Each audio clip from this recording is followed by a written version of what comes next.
Hello and welcome.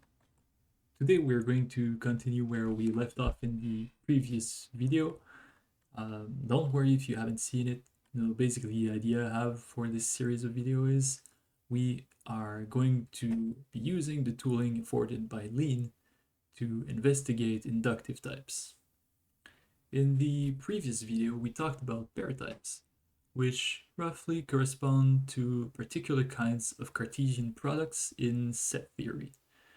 But today we're going to talk about an important generalization of pair types, which are called dependent pair types.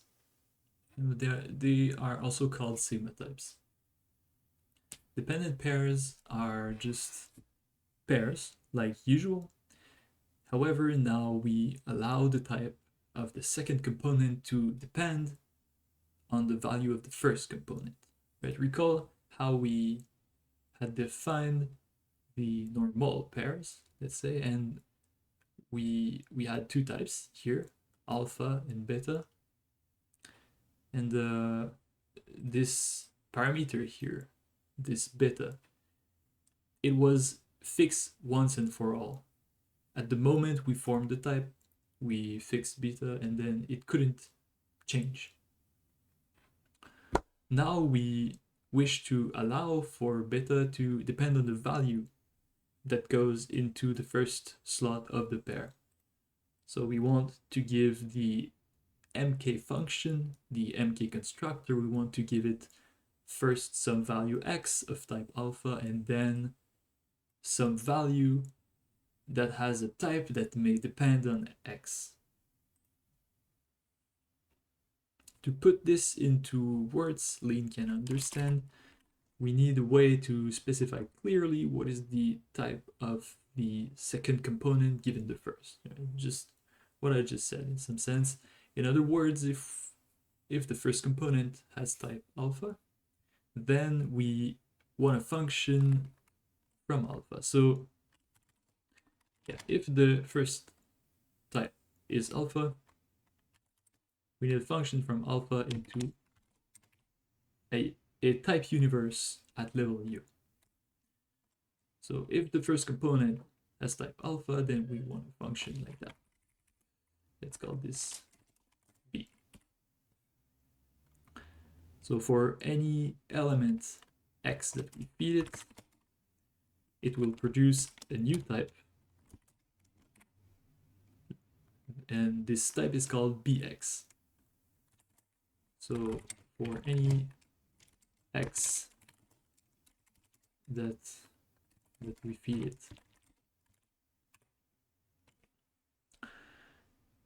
So such a function that produces types is called a type family. So it's really just like a family of sets in usual mathematics. So our function b, we call it the type family. But we may also sometimes call it the type family over alpha. If you are more into topology, it's possible to interpret a type family as actually as a vibration over alpha, and then alpha acts as the base topological space, and the fiber over each point in the base space is going to be bx, this type right here, which you can also interpret as a topological space. This is this interpretation works very well in the context of homotopy type theory, and then the type of dependent pairs we are about to define plays the role of the total space of that vibration. But let's not get carried away. Let's go back to Lean. So let's define this type of dependent pairs. It's an inductive type, and I'm going to call it D pair. So as usual, we have some type alpha, and we're going to have a type family B. Like that. This type is going to have a single constructor Oops. Okay. And now the big difference, we can give a name to the first argument. And now we may allow the second argument's type to depend on x. And this will give us, oops, this will produce an element of type d pair alpha and b. This is the big difference right here between a normal pair and dependent pair. You know, it's just the second argument here. So let's delete this. Dependent pairs are our best friends now. And you know, it's really just like before. This constructor mk, just as before, is the canonical way to introduce a pair when we are given two elements. Of course, you know, things need to type check. So if you have two random elements, it won't type check. You need to have the first one type alpha, the second one type bx. Okay. Now let's get to the meat and potatoes of inductive types. Let's investigate the recursor that was generated for us by Lee.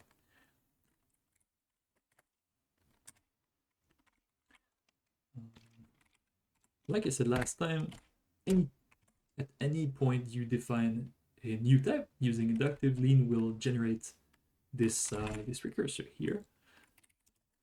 Let me just put some stuff in the local context so that this check command works. And I'll write more explicitly what the type of this function is. I'll talk a little bit more about the motif in a moment.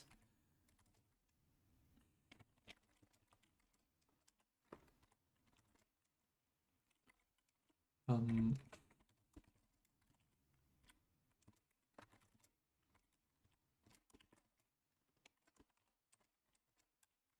still getting used to this new keyboard.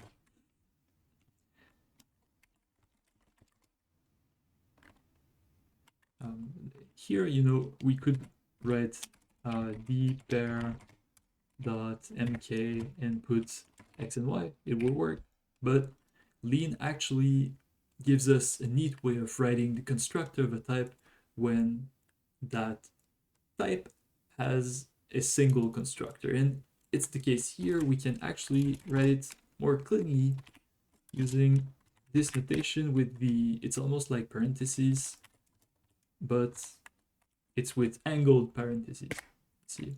So this is a bit cleaner. This is a pair, you know. This is pretty neat notation. Then, yeah. Then, like that. Oops, and I wrote pair a couple of times, and it's supposed to be the pair, of course. Okay, so no errors. So this is right here the type of the recursor. This is what we're interested in, you know, understanding right now. And I've broken it into 3 parts, like one part on each line. So this is the type signature of the recursor. And you know, like I said, it's automatically generated for us by Lean, and this generation is made using the number of constructors that our type has. Here we have only one constructor, hence there is only one middle argument, and it's also built as a function of you know, what kind of parameters these different constructors take. But you know, it's not really important to understand the details of how the recursor is built by Lean. You just need to know that it exists. And like I mentioned, this recursor is really an important part of the type theory of the whole thing, because it's actually the only possible way to construct a function out of our new type. In other words, it's it's the only way we have, it's the only way at our disposal to actually use our new type. If you interpret using an element as constructing something else with it. And actually, that something else that you construct is given by the motif. So the motif, its job is to produce a type for any pair you give it. Right? So actually, you can see that the motif is a type family over our newly defined type. So this is a type family. So it produces types. And yeah, the recursor here, once we feed it this middle argument, because usually the recursor is able to figure out what the motif should be. So usually what we only need to give it this argument right here. And once we've given this argument, we will obtain a function right here, this one. This is a function that, when given a dependent pair, P, it will produce something of type motif P. That means that to get this function that we want to construct, it suffices to give this argument to the recursor, right? It suffices to construct a function that produces a motif when we have access via those parameters to the different components of the pair. So we can, this is some kind of pattern matching. We can build a function using the components of the pair, and this is enough to define a function that will work for any pair that you give. Because a priori, you don't have access to the internal structure of pairs. We only have a way to build pairs using MK, but a priori there could be some weird out there dependent pairs that exist without having been generated by the constructor first. So this function is really interesting. So like just to repeat, yeah, so these two arguments here, they represent the two components of the pair for which you're constructing something of type motif xy. So, okay, for the recursor to be useful, Lean actually, like every time you define an inductive type, Leans will add to its internal like abilities of computation the following rule. Okay, so let me just the keyword example is just when you want to prove some proposition without giving it a name. So this is like theorem, but without needing to give a name.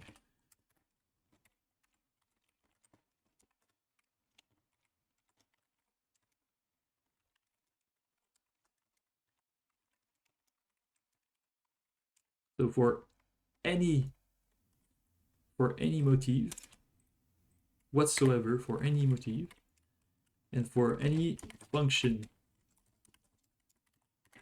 such as the one you give as second argument. So I'm just going to copy this.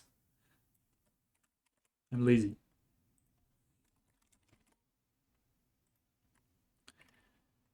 So for these two pieces of data,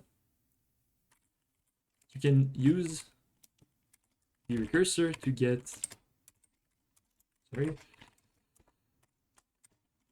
get a function. Okay, let's look, like if I put my cursor here, we can see what its type is. This is a function that takes some arbitrary pair t and produces something of type motif t. I don't know why there's so many bubbles here. Okay, so it takes something of some pair. We don't know the point here is that we don't know what the internal structure of this pair is. We just know its type. That is the only piece of information we have about t, is that it's a pair. We don't know that it's made up of two parts.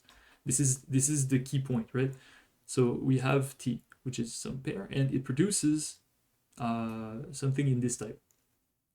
And this function here is given by the recursor. This is the point of having the recursor, is to define this here. But now what happens if we feed to this function something that has been constructed using the mk constructor, right? So what happens if we feed it something of this form right here, right? If we feed it something like that, and we check what its type is, well, okay, so its type is motif and x comma y. And this is going to be equal to fxy. And the proof of that is really simple, because for lean, when lean generates the recursor, a really key point that it does is it now sees no difference, like there's no difference for lean between this term right here. There's no difference between this term and this term. Like literally, lean cannot see the difference. These are the same thing. And when you're trying to prove that something is equal to itself, you can just use the reflexivity of equality, right? So this is a working proof that these two are the same, and there's no difference for lean. So any place where you see this, you can replace it with this, and the most important point is you can replace it without proof. You don't need to give a proof to lean before being able to replace this with this, or vice versa. You know, usually when you want to do substitution, you need to have a proof that A equals B.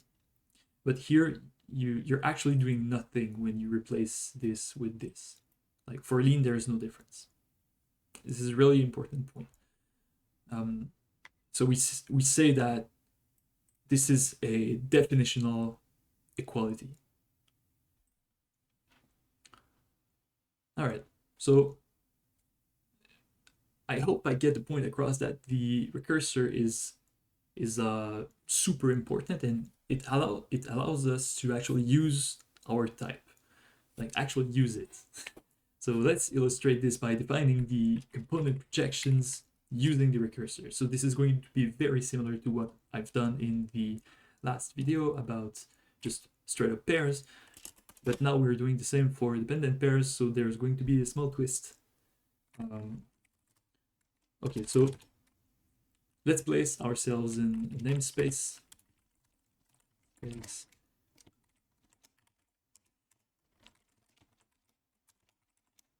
Pair, so that everything that we write in this namespace will be automatically prefixed with the pair. The first thing we have to define is the first projection. That does make sense. So let's call it proj1. And proj1 is a function that's going to take some dependent pair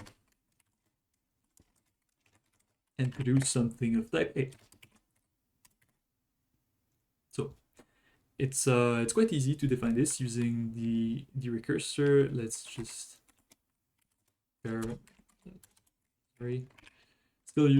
still getting used to this keyboard. So here we can see every time there's some curly brackets, it means that lean will try to like sniff out what this should go, what should go there.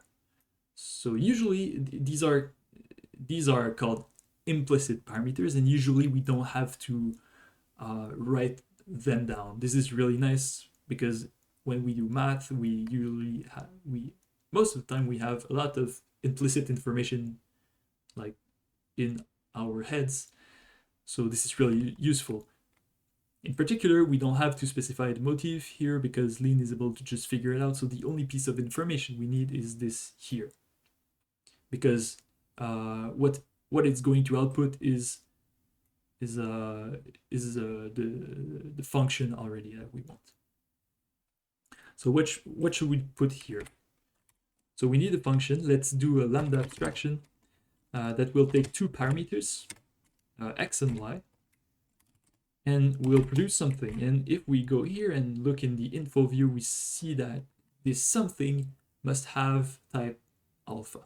But you know, if we look at what our local context is, the only way, really the only way we can produce something of this type is using x, and this does make sense because we're trying to do the first projection. And so let's just put x, and it's going to complain to me because it's not computable, but we don't really care about doing about generating executable code for this. We just want type checking, so I don't really mind putting this. And we are also going to tell Lin to shut up about unused variables. Okay, that's good. So that was easy. For the first projection, it's kind of easy. Now for the second projection, things are, oops, no, are a bit different. So let's call this ref2, because what should, you know, it's not obvious what should the codomain of this function be. And so we have, as usual, this, and it should produce something of type, whatever the type of the second component is. But you know, we allow the second component, we allow its type to depend on the first component. So what should we put here? No, we can't put just B, because B is a type family, it's not a type. Right? This is what Lean is complaining about. It's like, hey man, I got the wrong kind of thing. You gave me a function. What the hell? So we can't just put B here.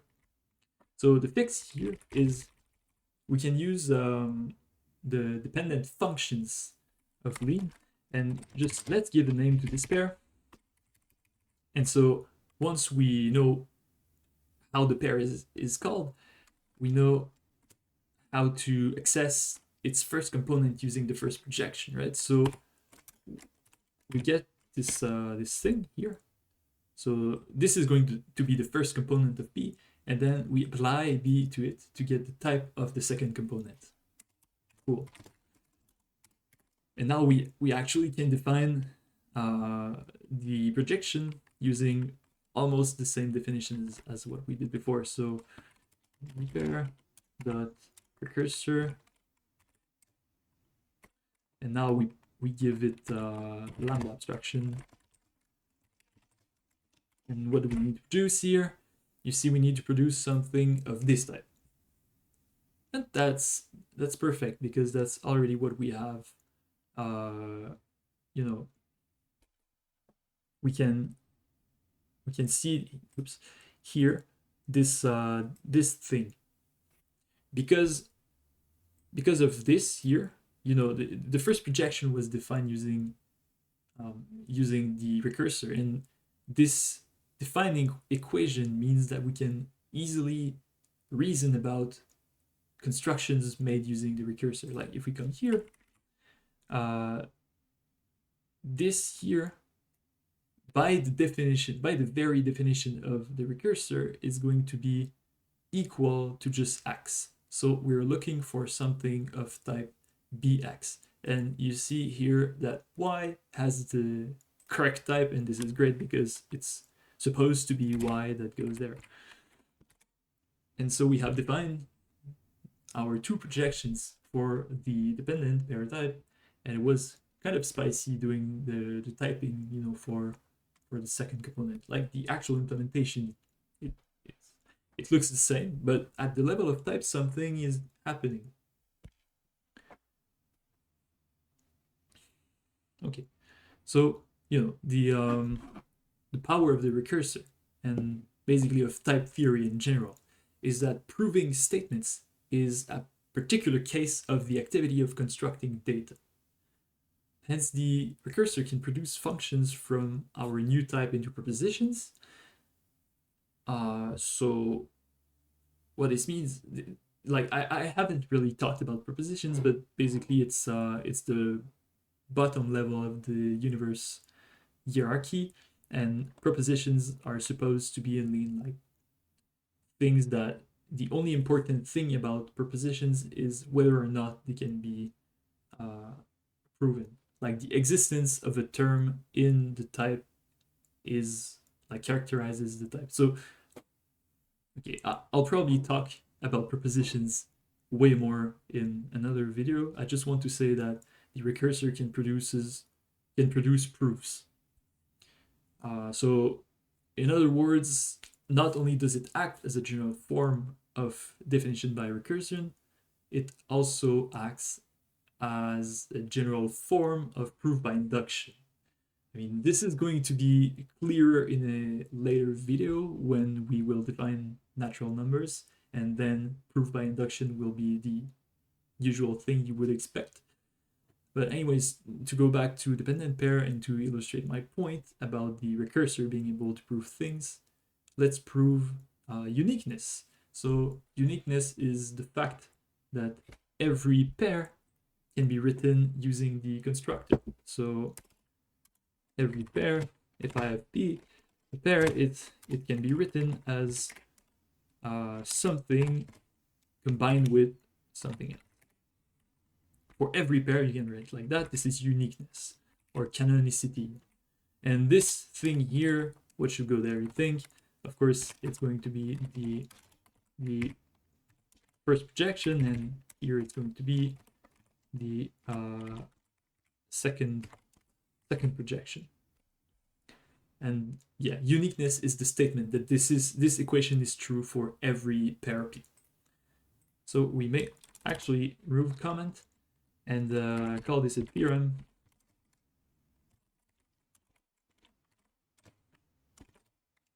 And add the for all here, for all P, we have this. It doesn't like this because P is, it doesn't have enough information to figure out by itself what should be the type of P. So we will just tell it. It should be like this. And then for the proof, we will use the recursor.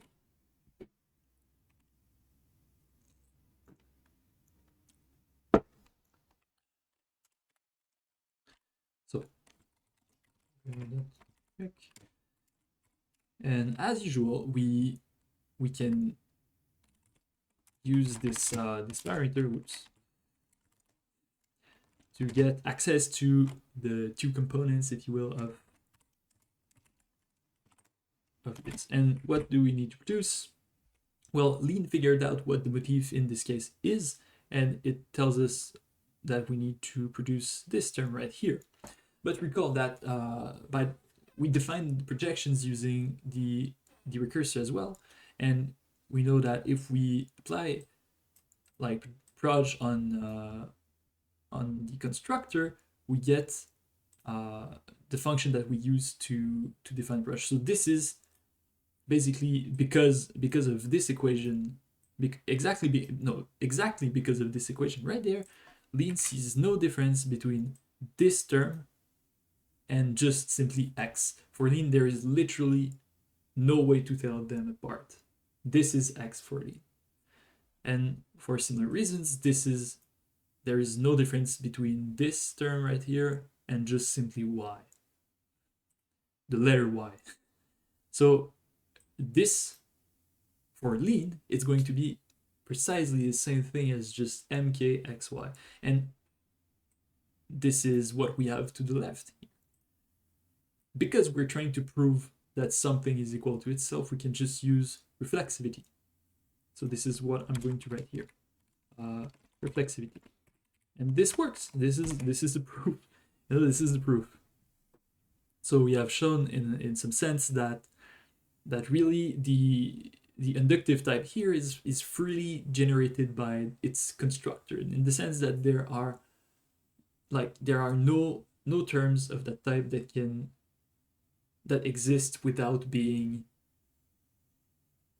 like constructed with MK. There are no weird pairs floating around that you can't break up into pieces. You can always break up a pair into pieces. This is what it's saying.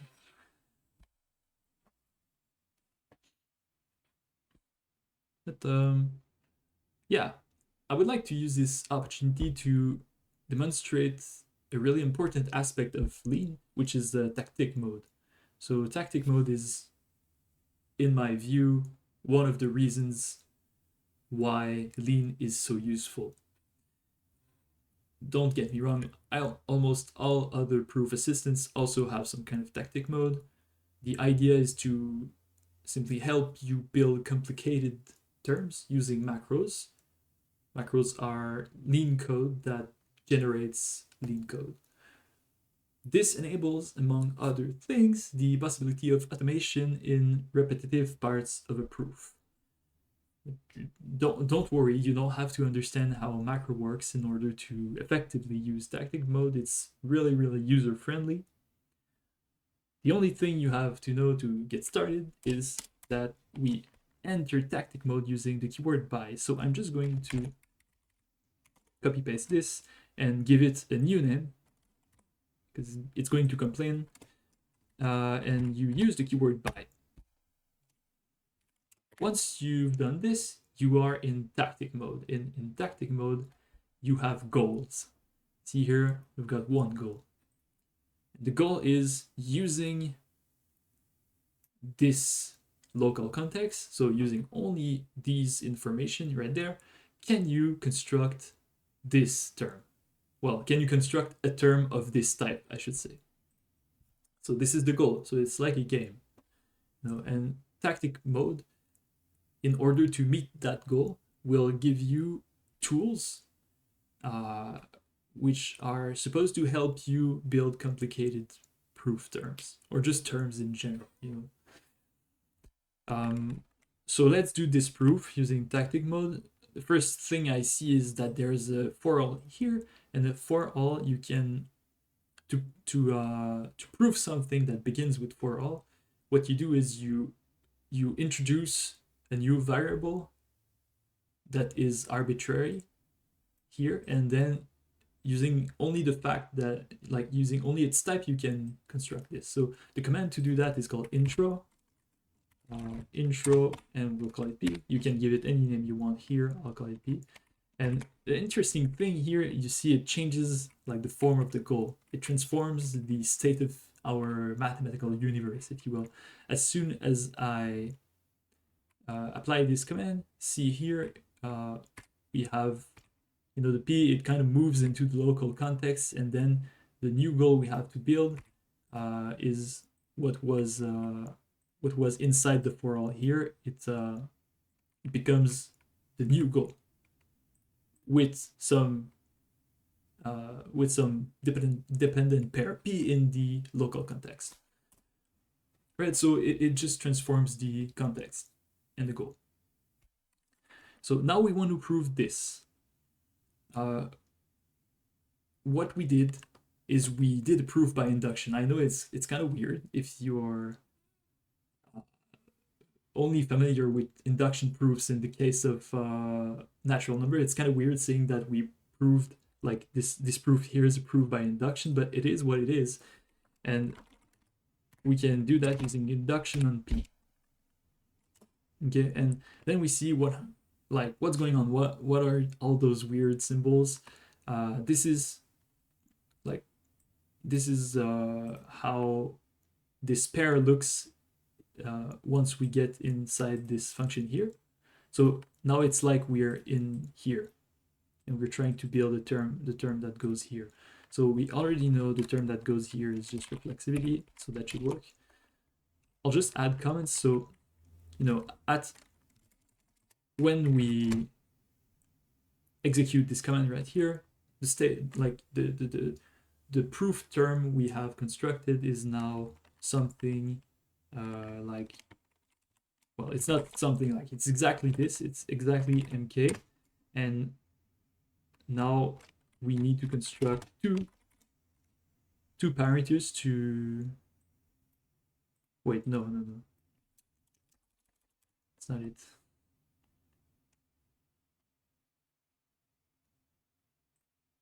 No, this is okay, never mind. So I hope this this right here was it's the same proof. This right here is just a sequence of commands that at the end construct exactly this precise term. This by here, when it ends, it will build this term. So this is just a different interface tooling, and it can be really really nice to use because you have a lot of ways to rewrite stuff, and we will have the opportunity of using it a bit later.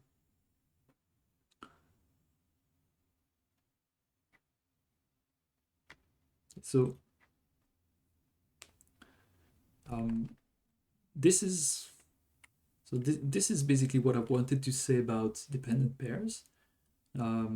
I also want to do some math. Like next video, we will define using what we've done here. We will define the structure of a unital magma on any type. We will define what it is using dependent pairs, and